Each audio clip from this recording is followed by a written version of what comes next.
Figuras de linguagem. O que é isso? É importante para o Enem? Eu preciso saber para mandar bem na prova?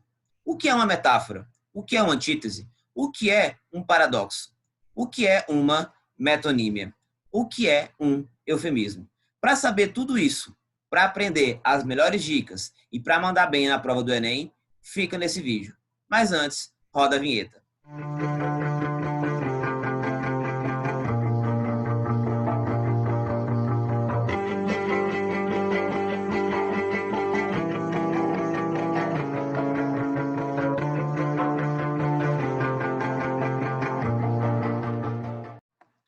Olá pessoal, tudo bem? Eu sou o professor X Coelho e este é o nosso canal. Eu estou vindo aqui rapidinho para dar uma super dica para vocês de figuras de linguagem. Mas antes de eu começar, não esquece, tá? Não se esquece de se inscrever no canal, não esquece de curtir este vídeo e não esquece também de assinar o sininho das notificações. A sua inscrição é muito importante, porque a sua inscrição é a prova, é o feedback para a minha equipe que nós estamos no caminho certo. Quanto mais você se inscrever, quanto mais você curtir, mais a gente vai ter aquele gás para vir aqui toda semana gravar super dicas para vocês, tá bom? Comigo na tela. Olá, pessoal. Na tela, o nosso material, na tela, o nosso conteúdo. Hoje vamos trabalhar com vocês carinhosamente o conteúdo das figuras de linguagem, tá bom?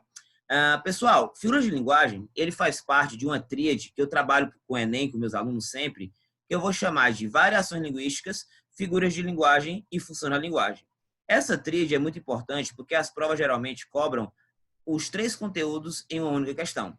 Mas na aula de hoje nós vamos falar especificamente de figuras de linguagem. Professor, qual é a primeira dica importante que você vai trazer de figuras de linguagem? Primeiro nome importante que nós vamos ter para as figuras de linguagem, primeiro nome importante que eu vou querer que vocês aprendam é que as nossas queridas, as nossas amadas figuras de linguagem, como o próprio nome já sugere, elas são fruto do chamado sentido, o quê? Sentido figurado. O próprio nome já diz. E o sentido figurado, como eu já expliquei em outros vídeos, ele vai ser carinhosamente chamado na prova de vocês de sentido conotativo, também conhecido como conotação, tá bom? Por que é importante trazer isso em mente? Porque as figuras de linguagem, pessoal, eles não são fruto do sentido do dicionário. As figuras de linguagem são fruto da criatividade. Só existem figuras de linguagem porque o ser humano é extremamente criativo.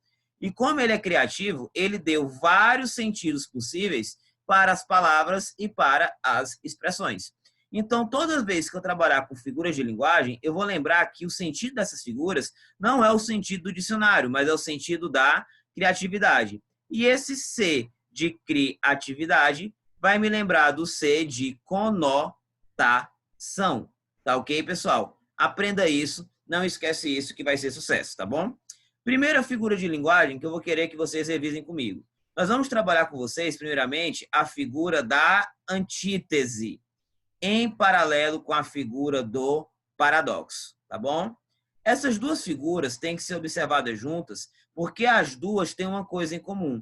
As duas indicam oposição. Todas as vezes que você, meu querido aluno, minha querida aluna, pegar uma questão, pegar um texto, pegar uma charge, pegar uma tirinha, que trabalhe uma oposição, você vai ter ou antítese ou paradoxo. Ou vai ser antítese ou vai ser paradoxo, tá bom? Qual é a dica que eu dou para vocês? Vamos para os bizus. Primeira dica que eu dou para vocês. Quando você pegar a oposição, só vai lembrar de antítese, só vai lembrar de quê? Paradoxo. Primeira coisa que você vai procurar encaixar é sempre a antítese. Se a antítese não encaixar, aí é que em segundo lugar você procura o paradoxo, tá bom? Mas primeiro, toda vez que eu pensar em oposição, eu penso em quem? Em antítese, eu penso em quem? Em paradoxo.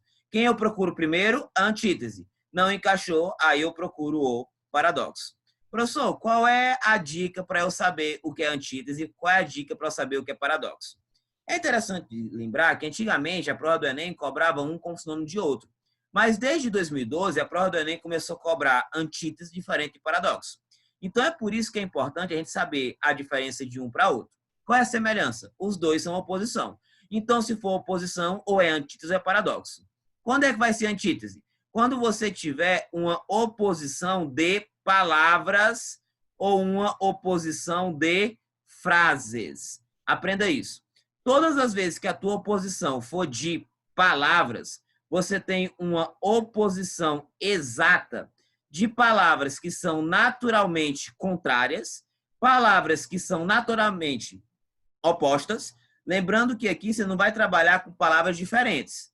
Por quê? Porque eu posso dizer que esta mão é diferente dessa outra, mas eu não posso dizer que elas são opostas. Então, aqui são palavras opostas, palavras que por si só não se misturam. Exemplo, grande e pequeno, alto e baixo, gordo e magro, pobre e rico, bonito e feio, inteligente e burro, escuro e claro, céu, inferno, anjo, demônio. Quando você pegar palavras que em si são opostas, eu trabalho com uma antítese. Exemplo, o doce e amargo açúcar que veio da escravidão, Ferreira Goulart. Você tem aqui a expressão doce e a expressão o quê? Amargo. Quando você pega a expressão doce, doce, se a pessoa não for diabética, via de regra, é algo que positivo. Via de regra, é algo positivo. Doce. Já amargo, para quem não gosta, amargo para quem gosta só de doce, é algo que negativo. Contrário de doce, amargo. Contrário de amargo, doce. Também poderia ser doce, salgado, salgado e doce.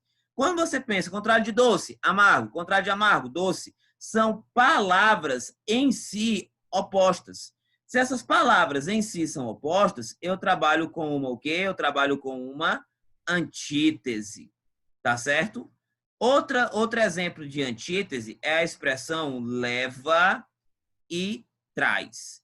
Quando você pega a palavra leva e traz, que é aquela pessoa que é X9, que joga dos dois lados, que fala mal de Marcos para você e fala mal de você para Marcos, ela é um leva e traz. Qual é o oposto de levar? Trazer. Qual é o oposto de trazer? Levar. Então, são palavras automaticamente opostas. Como são palavras opostas, eu trabalho com o quê? Eu trabalho com o quê, gente? Vamos lá? Eu trabalho com uma antítese, tá certo? Se eu trabalho com uma antítese, palavras o quê? Opostas. Beleza, professor? Até aqui eu entendi. E o que é um paradoxo? Um paradoxo, gente, é aquela situação em que a palavra em si não é oposta. O que é oposta são só as ideias. Aí você pode dizer o seguinte, professor, mas se eu tenho uma palavra oposta, é claro que a ideia também vai ser oposta. Concordo com você. Mas observe, se você tiver uma palavra oposta, de cara já é antítese. Se você tiver uma palavra que é naturalmente oposta, rico e pobre, alto e baixo, bonito e feio, gordo e magro, dentro, fora, em cima e embaixo, você já tem de cara uma antítese, que é o que eu vou procurar primeiro. Agora, se por acaso as palavras em si não foram opostas, mas simplesmente as ideias, se simplesmente as ideias forem opostas, aí você não vai ter uma antítese, vai ter o quê? Um paradoxo. Então aprende comigo. Se as palavras de cara forem opostas, vai ser o quê? Antítese. Se o que for oposto não for a palavras, mas só a ideia da interpretação, aí já vai ser paradoxo, tá bom? E aqui eu vou trazer para vocês um exemplo que não está no slide, antes de ir para o exemplo do slide. Eu vou trazer a expressão guerra santa, tá? A guerra santa que motivou as cruzadas da Igreja Católica na Idade Média, que atualmente é a justificativa para o extremismo religioso islâmico fazer os atentados terroristas que, por exemplo, a Al-Qaeda e o Estado Islâmico fazem, né? Mas saindo um pouquinho da geopolítica e voltando para o português, olha para cá. Quando você pega Guerra Santa, será que alguma guerra pode ser santa? Eu quero saber, Guerra Santa. Se eu perguntar para vocês qual é o oposto de guerra, você vai dizer o quê? Paz. Ninguém vai dizer o oposto de guerra. O cara fala santa. Não. Qual é o oposto de guerra? Santa. Não, ninguém fala isso. O oposto de guerra? Paz. O oposto de paz? Guerra. E qual é o oposto de santa? Alguém fala guerra? Não. O oposto de santa, eu vou colocar assim. Se a menina é santa, é santinha. Se a menina é danada, eu vou chamar de diaba. Então, santa, diaba. Se eu colocar guerra e paz, as palavras são opostas. É antítese. Se eu colocar santa e diaba, as palavras são opostas, é antítese. Mas quando eu falo oposto de guerra, ninguém fala santa. Oposto de santa, ninguém fala guerra. Então as palavras aqui não são opostas. Mas quando eu falo em guerra, eu falo em violência. Quando eu falo em algo negativo. Guerra é violência, é algo negativo, é morte. Já quando eu falo que uma família é santa, eu penso em paz, eu penso em vida tranquila, eu penso em vida abençoada. Então, guerra é algo negativo e santa é algo positivo. As palavras em si não são opostas, mas as ideias são. Se as ideias são, eu não tenho um antítese, eu tenho o quê? Eu tenho um paradoxo. Tá bom, gente? Então, quando é paradoxo? Paradoxo é quando eu tenho uma oposição não de palavras. As palavras em si não são opostas, guerra e santa.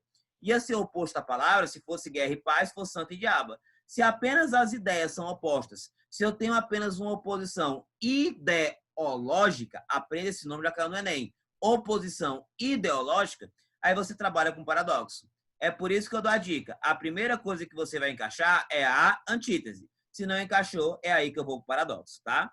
E aí a gente vem para o exemplo do slide. O menino nasceu morto.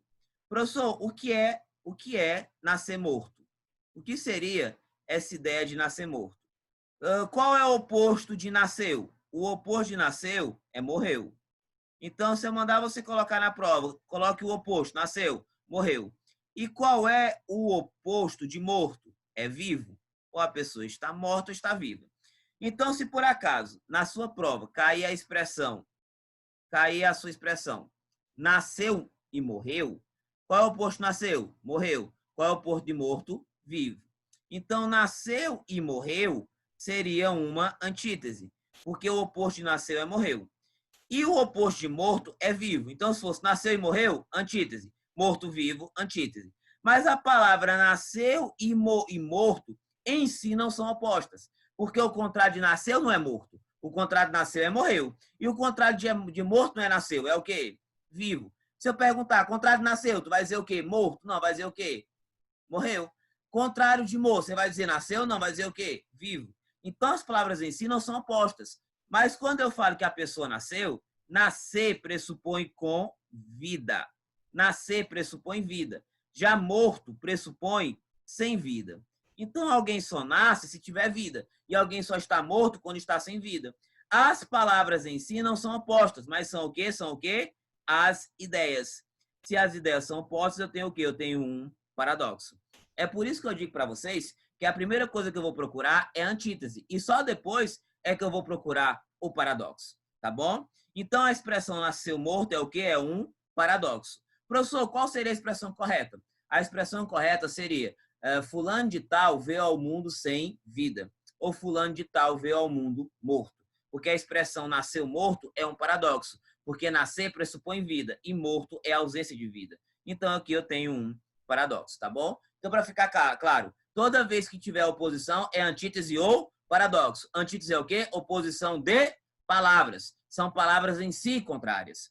Já paradoxo é quando a palavra não é em si contrária, mas a sua interpretação é contrária. Aí seria um paradoxo. Dica do professor Ortiz. Primeiramente, procura a antítese. Se não deu para encaixar, procura o paradoxo, tá bom? E para fechar, nós ainda temos o quê? A metonímia. O que seria a metonímia, pessoal? A metonímia é quando você tem uma palavra X e você troca essa palavra X por uma palavra Y. Então, eu tenho aqui uma palavra X e eu troco por uma palavra Y. E eu não troco ao meu bel prazer, não. Eu troco porque entre elas há uma relação de semelhança. Entre elas há uma relação de semelhança. Aprende essa dica, que essa dica vai cair para vocês na prova do Enem. Todas as vezes que você tem uma palavra X e você troca no texto por outra palavra Y, baseada numa relação de semelhança, isso é metonímia. E aqui eu vou dar o bizu para vocês. Primeiro bizu é quando você usa a parte pelo todo. Que ao invés de você usar a expressão do todo, você usa só uma parte. Imaginemos comigo aqui que eu vou pegar um busão para ir para a faculdade, tá certo? Ou para ir para o meu cursinho. E esse busão está lotado de gente. Tem muitas pessoas dentro do busão. Aí eu pego e falo o seguinte: as pernas iam apertadas no ônibus. O ônibus passa cheio de pernas, pernas brancas, pernas pretas, pernas amarelas, como já dizia o grande Carlos Drummond de Andrade. Só que quando eu falo as pernas iam apertadas no ônibus, eu pergunto a você, meu aluno, o que apertado era só as pernas? As perninhas sozinhas no ônibus, a perna ia só as pernas dentro do ônibus, ou eram as pessoas? Eram o quê? Essas pernas eram as pessoas, porque nós sabemos que as pernas é uma parte das pessoas. Então, quem ia apertado não era só as pernas, ia perna, braço, barriga, glúteo, cabeça, cotovelo, mão, pé, ia tudo apertado. Só que quando eu coloco as pernas iam apertadas no ônibus, eu estou trocando, ó, olha aqui, eu estou trocando a parte pelo todo. Ou seja, eu estou falando a parte ao invés de falar o todo. Isso é uma metonímia. Outra situação é quando você troca o autor pela obra. Ao invés de você usar o nome da obra, você usa o nome do autor. Exemplo, eu estou querendo ler o romance de Bentinho Capitu, mas o meu amigo está com o meu livro emprestado há 2 meses. Eu vou chegar para ele e vou dizer, olha, devolva o meu Machado de Assis. Eu pergunto, pessoal, quando eu falo devolva o meu Machado de Assis, eu estou querendo que ele devolva o autor, que ele devolva o autor Machado de Assis, a pessoa Machado de Assis, ou estou querendo que ele devolva a obra? Gente, eu estou querendo que ele devolva a obra, eu estou querendo que ele devolva o quê? O livro, até porque Machado de Assis jaz num túmulo há muitos anos, tá bom? Então, hoje nós não vemos o Machado de Assis, nós lemos a obra de Machado de Assis. Eu não toco no Machado de Assis, eu toco no livro escrito Machado de Assis. Então, quando eu falo devolva o Machado de Assis, devolva o meu Paulo Coelho, devolva minha Judith Butler, devolva minha John Scott, eu estou me referindo ao livro. Mas aqui você trocou o autor pela obra. Se eu troquei o autor pela obra, eu tenho uma metonímia, tá bom? Outro ponto importante, quando você troca o continente pelo conteúdo. Professor, eu não entendi. Eu vou fazer igual eu faço com os alunos na aula presencial. Eu faço um desenho. Imaginemos que isso aqui eita, desenho mal feito, professor. Ao vivo é assim mesmo, tá, gente? Imaginemos que isso aqui é imaginemos que isso aqui é o meu copo. Esse aqui é o meu copo, tá? E dentro do meu copo, eu coloquei o quê? Água. E dentro do meu copo, eu coloquei o quê? Água. Essa azulzinho vai ser a minha água, tá bom? O que eu vou dizer? Esse copo que você tá de vermelho, você vai chamar ele de continente, porque é ele que contém a água. Então, esse copinho que tá de vermelho, ó, eu vou chamar ele de continente, tá bom? Eu vou chamar o copinho de continente. Já o que está dentro do copo de azul, a minha água, eu vou chamar ele de conteúdo. Tá o que até aqui, pessoal? Você vai ter aqui o continente, você vai ter aqui o conteúdo, tá bom? E o que acontece? Continente é quem? É o copo, é o que contém. Conteúdo é a água que está contido. Muitas vezes, lá na linguagem, as pessoas trocam o conteúdo pelo continente. Por exemplo, eu vou beber 1 litro de cerveja. Eu vou beber uma garrafa de cerveja. Você não vai beber a garrafa, você vai beber a cerveja dentro da garrafa. Eu vou comer um prato de arroz. Não, você vai comer o arroz dentro do prato. Eu vou beber sozinho uma grade de suco. Você não vai beber a grade de suco, você vai beber o suco dentro da grade. Então, é muito comum você trocar o continente pelo conteúdo. E isso nós chamamos carinhosamente de quê? De metonímia, tá bom? E para fechar, uma que está sendo muito famosa é quando você troca a marca pelo produto. Alguns produtos, pessoal, eles têm uma marca mais importante. Alguns produtos têm uma marca que vende mais, uma marca que as pessoas conhecem mais. Então, tem muitos produtos que, por ter uma marca muito famosa, as pessoas deixam de chamar o nome do produto e chamam o nome da marca. Por exemplo, eu comprei um Bombril, tá certo? Eu comprei um Bombril. E às vezes, quando você diz, eu vou comprar Bombril, quer dizer então que se chegar no supermercado só tiver a Solano, você não vai comprar? Porque Bombril, pessoal, não é o produto. Bombril é o quê? É a marca. o nome do produto é palha de aço, mas todo mundo fala Bombril. Muitas vezes compra a Solan, muitas vezes compra IP, mas só chama de Bombril. Bombril, pessoal, não é o produto. Bombril é o quê? A marca. Mas quando você pega o Bombril, você está trocando a marca pelo produto. Por quê? Porque ao invés de usar o produto, você usa o nome da marca. Outro exemplo, eu quero um Gillette. Quer dizer, então, que se tiver só Mac 3, você não vai usar. Se tiver da Bic, você não vai usar. Se tiver só Bosano, você não vai usar. Porque Gillette não é o produto. Gillette é a marca. O produto é o quê? O produto é lâmina de barbear. Outro exemplo, me dá um chiclete. Não, só tem Big Big ou Kryptonita. Porque o nome não é chiclete. O nome é o quê? O nome é o quê? O nome é o quê? O nome é goma de mascar. Tá certo? Outro exemplo, tira uma Xerox. Não, aqui não tem Xerox. Aqui só tem Samsung e HP. Xerox, pessoal, não é o produto. Xerox é a marca. O produto a gente chama fotocópia, tá certo? Então, todas as vezes que você trocar o produto pela marca, usando o nome da marca pelo produto, não dizendo, usando a marca ao invés do nome do produto, você tem o nosso quarto bizu da metonímia, tá bom? Então, o que é metonímia? Revisando, é quando você troca um nome por outro baseado numa relação de semelhança.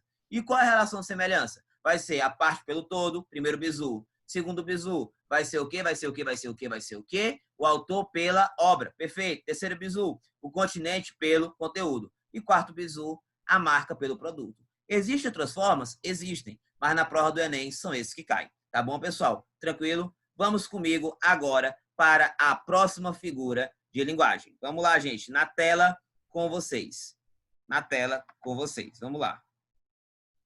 Primeira figura, terceira figura, primeira do slide.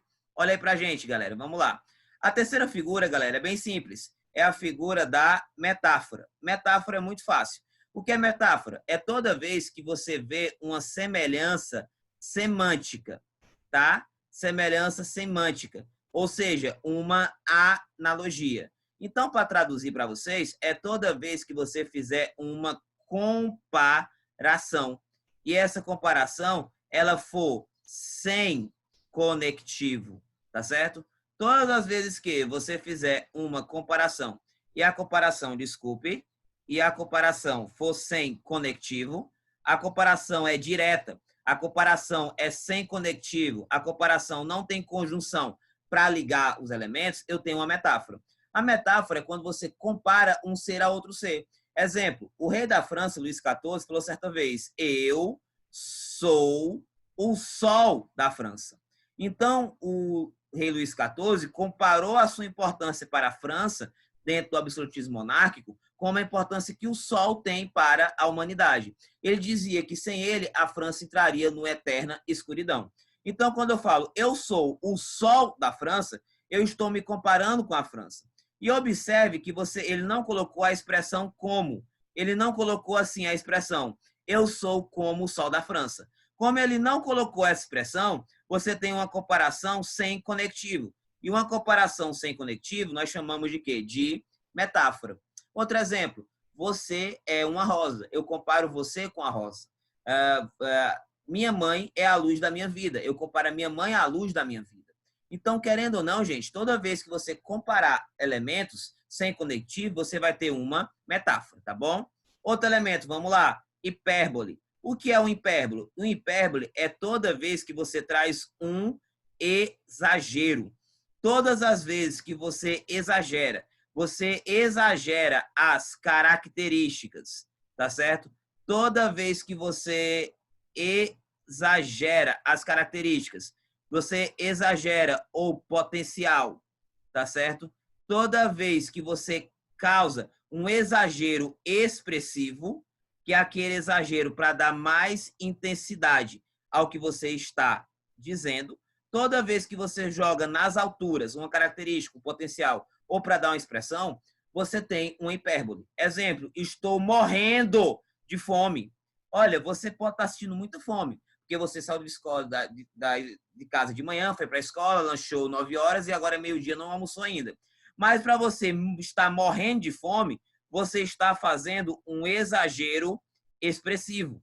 E se você está exagerando de forma expressiva, eu estou colocando lá em cima a grande dica, você está aumentando a intensidade. Essa é a hipérbole. É quando você aumenta demais a sua intensidade, você tem uma hipérbole. Exemplo, nem mesmo o sol, nem mesmo o céu, nem mesmo o mar é maior do que o meu amor por você. Pessoal, o seu amor pode ser muito grande, mas o céu e o mar são as maiores medidas finitas que existem. É grande demais, tá certo? Tem um poema do Tom Jobim que ele fala assim, mas se ela voltar, que coisa linda, que coisa louca, pois há menos peixinhos a nadar no mar do que os beijos que eu darei em sua boca. Pessoal, até hoje não se sabe a quantidade de peixe que tem no mar. Para você dizer que tem mais, que você vai dar mais beijo na boca da pessoa do que os peixes que tem no mar, você vai ter com certeza um espasmo muscular irreversível na sua boca, porque o mar tem peixe pra caramba. Então essa quantidade, galera, é absurda. Quando eu digo que meus beijos vão ser maiores do que os peixes do mar, eu estou exagerando, tá certo? Eu estou exagerando. Isso é uma hipérbole, tá, gente? Tranquilo? Outro ponto, ironia. A ironia, galera, eu costumo dizer que é a figura de linguagem que é inteligente. A ironia é quando você diz o contrário, é quando você diz o contrário daquilo que se pensa realmente. E, inclusive, eu expliquei isso para vocês no vídeo anterior. Clique aí no vídeo anterior. O vídeo anterior que fala de coesão sequencial, em que a questão traz um texto em que o rapaz é apresentado a algumas moças que falam o contrário do que pensam. As moças acham o casaco dele velho e feio e diz, como seu casaco é novo e elegante. Isso é ironia. A ironia é quando, para ser mais, digamos assim, mais sarcástico, para de fato poder fazer uma mensagem de duplo sentido, uma mensagem em que a pessoa que está sendo ofendida não entende bem o que eu estou dizendo de primeira, tem que pensar um pouquinho, eu uso a ironia. Eu falo o contrário daquilo que eu realmente penso. E quando eu falo o contrário daquilo que eu realmente penso, eu tenho uma ironia. Exemplo, quanto mais grita comigo, mais eu vejo sua educação. Nós sabemos, galera, que uma pessoa que grita é uma pessoa que não tem o quê? Educação. Porque todo mundo sabe que quem tem educação não grita com os outros, fala num tom normal, fala num tom elegante. Então, quando eu falo, quanto mais grita, mais vê sua educação, eu não estou achando ele bem educado, eu estou achando ele o quê? Menos educado. Ele o quê? Mal educado. Então, eu falei uma coisa e eu pensei o quê? Outra. É ironia. Um outro exemplo.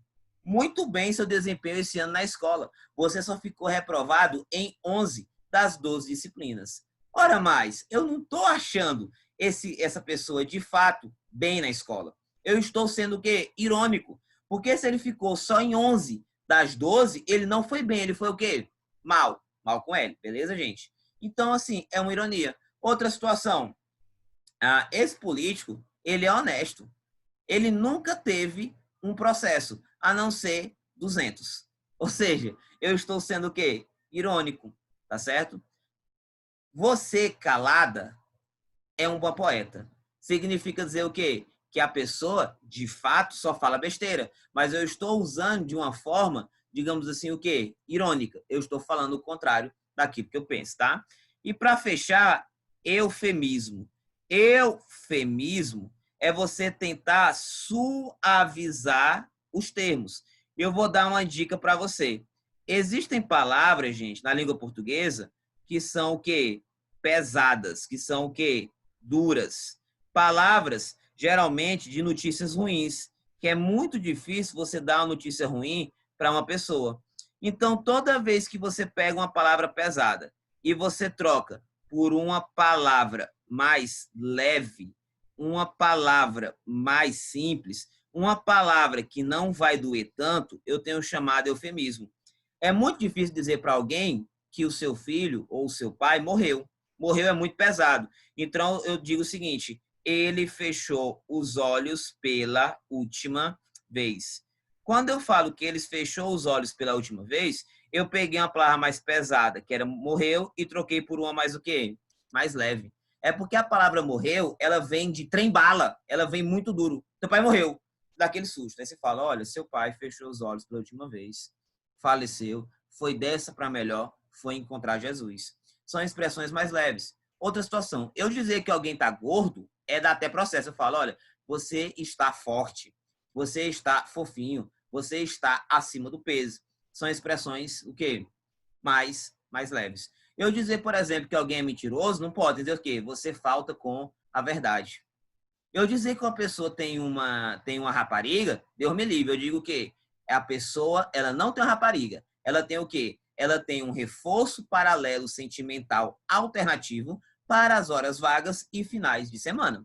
Então, assim, brincadeiras à parte, você fez o quê? Você pegou uma palavra mais pesada e você trocou por uma mais leve. Isso nós chamamos carinhosamente de eufemismo. Tranquilo, pessoal? Alguma dúvida? Qualquer dúvida, coloca nos comentários que eu respondo todos, tá? Vamos para a nossa questão. Comigo. E aí, pessoal, vamos à nossa questão. Vamos lá. Aqui eu tenho uma propaganda, tá bom? A questão explica, mas aqui é uma propaganda, tá?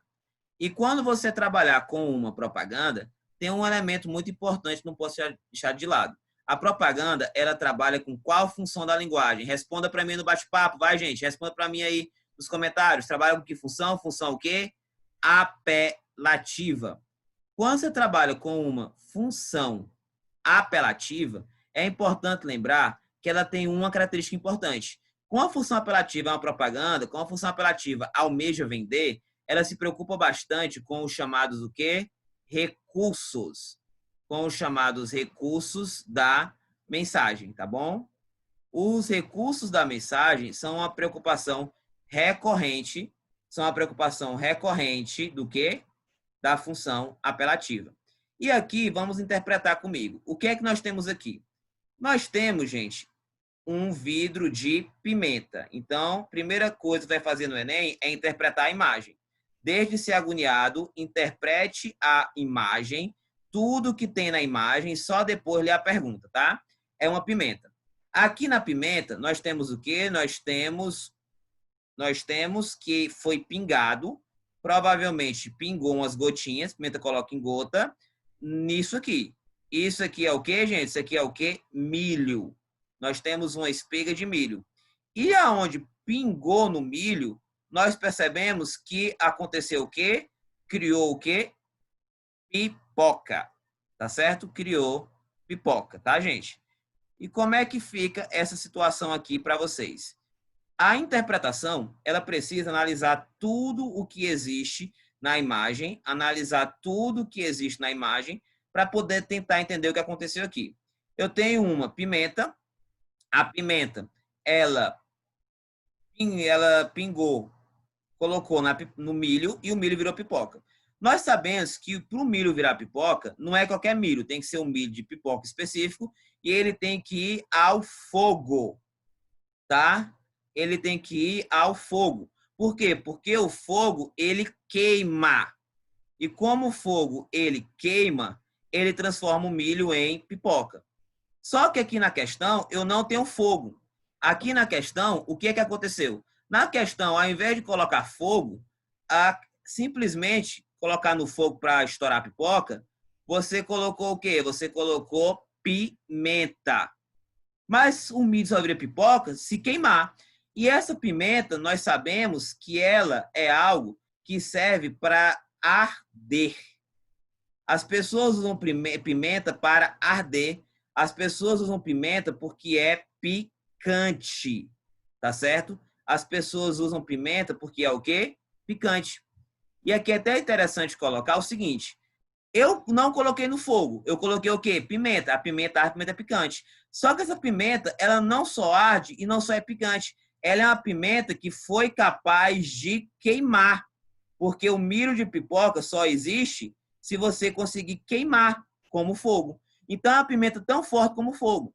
Então, eu estou dizendo que essa pimenta, ela arde muito. Essa pimenta é muito forte. Essa pimenta é tão forte que ela transforma milho normal em pipoca. Então, eu estou valorizando bastante as características da pimenta. Eu estou dizendo que a pimenta é tão forte que ela é capaz de transformar milho comum em pipoca. E a questão pergunta o seguinte para a gente, galera. Vamos lá. A questão pergunta o seguinte para a gente. O que é que ela pergunta para a gente? Ela traz lá um texto e fala o seguinte: a linguagem, ela é extremamente rica de possibilidades e recursos, a fim de propiciar o sentido. Acima tem-se um exemplo de linguagem publicitária de determinado molho de pimenta. Ok, até aí tudo bem. Ao analisar os elementos não verbais, o que são não verbais? Só as imagens, como a gente fez, a pimenta, o milho e a pipoca. Da propaganda, percebe-se que seu autor, o que foi que ele fez? Quis. Então, completar. Vamos lá, gente. O que é que seu autor quis?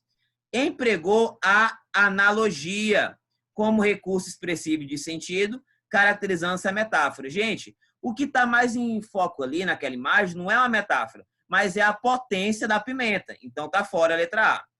Apresentou-se uma velada crítica social, invertida sobre a potência do produto, sendo uma ironia. Pessoal, ali é uma propaganda. Se é uma propaganda, ele quer vender. Se ele quer vender, ele não quer fazer uma crítica. Então, não é ironia. Porque quem quer vender não critica o produto, mas só fala bem do produto. Tá fora essa aqui. Revela uma suavização elegante dos efeitos danosos do produto. Gente, ele não suavizou, ele potencializou. Ele não mostrou que a pimenta era suave, mostrou que era forte. Então, não é eufemismo. Letra D. Destaca a potência do produto. Ok, até aqui tudo bem. De modo a atender à expectativa do consumidor. Pessoal, eu pergunto para vocês. Quando você compra uma pimenta, você quer uma pimenta que seria capaz de estourar a pipoca? Não, né, gente? Então, ele não atendeu à expectativa. Ele o quê? Superou. Ele foi além do que era esperado. Porque quando você compra uma pimenta, você espera que ela arda, mas você não espera que ela vá queimar sua boca a ponto de causar um dano. Porque uma pimenta que toca no milho e estoura a pipoca é uma pimenta semelhante ao fogo.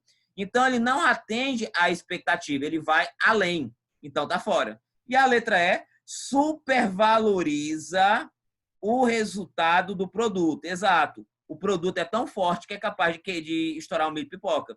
E extrapola, vai além da noção do razoável. Gente, a pimenta pode ser forte, mas uma pimenta que estoura uma pipoca, ela é extremamente exagerada. Não é possível, é uma propaganda que exagera demais. Seja exagera, ele emprega o quê? Emprega a hipérbole. Resposta letra E. Tá ok, pessoal? Galera, foi um prazer. Era essa a nossa dica, era essa a nossa intenção na aula de hoje, tá bom? Era trazer para vocês esse resumo de figuras de linguagem para o Enem e responder uma questão. Se você gostou desse conteúdo, não esquece, deixa o joinha, se inscreve no canal e clica no próximo vídeo, tá? Clica nesse vídeo aqui que você vai gostar muito dele. Valeu, pessoal, e até a próxima!